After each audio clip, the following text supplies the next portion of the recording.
Hey, what is up? I'm Bud Burke, and today I'm going to show you exercise 2 for pattern 3. It's just another thing you can do with your going up and down in groups of 6 pattern. And here's what it's going to sound like.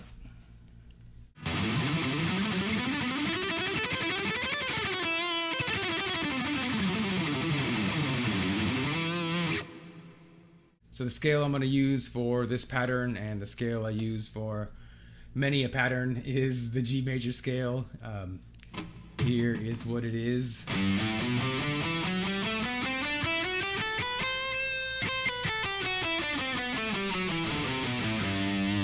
So just a good old 3-note per string G major scale.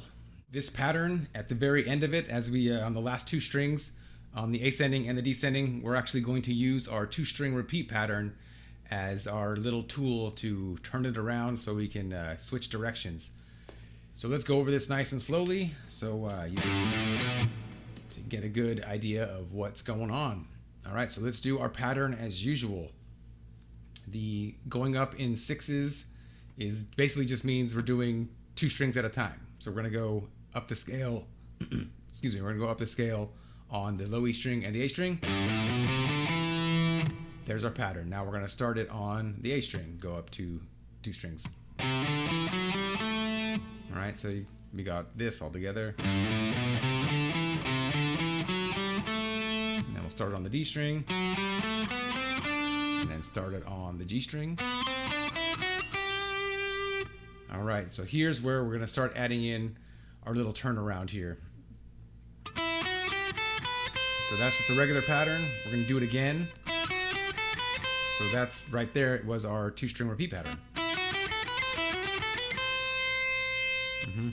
And then our final little ending. This is all just so it stays in like an even amount of time for in beats. So it doesn't sound so strange if you were, if you made a pattern that's only like 5.5 beats long. It makes it weird to try to do it over and over. Anyway. And then here's our ending. So that'll be 10th fret, 8th fret, 7th fret on both strings. And then we're going to end it back on our regular scale position on the 5th fret. So that ending altogether, you get this.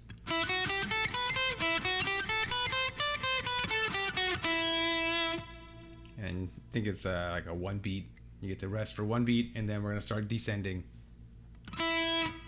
And let's do the descending. Let's do it. All right, so back to our 8th fret.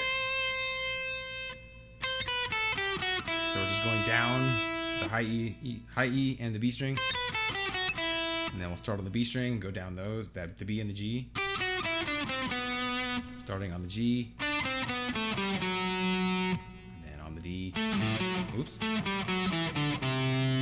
All right, so here comes our ending again. So we're going to do our 2-string repeat pattern.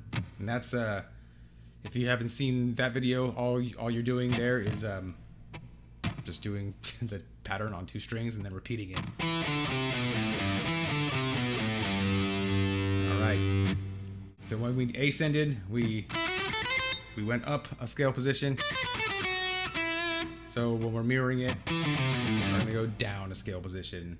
So this would land us on our 2nd fret, so 2nd fret, 3rd fret, 5th fret on both strings, E and the A string, and then we'll slide back up and end on the 7th fret of the A string. On making a note of that mirroring,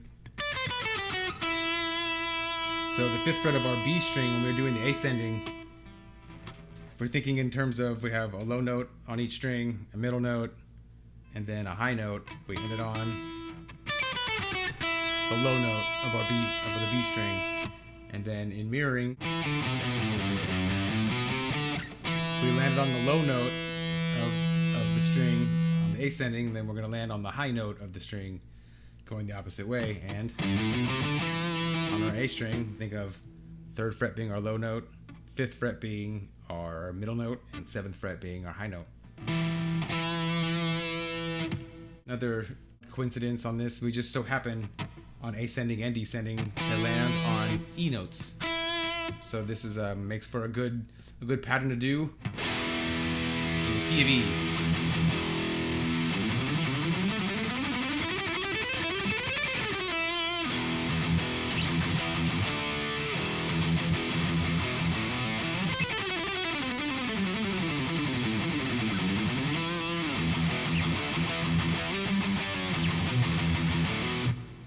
Sweet riffs.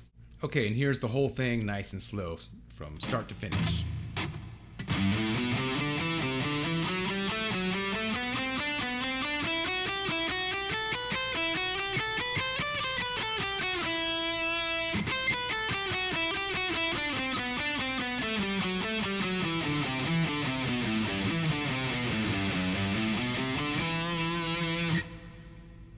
And there you have exercise 2 for pattern 3.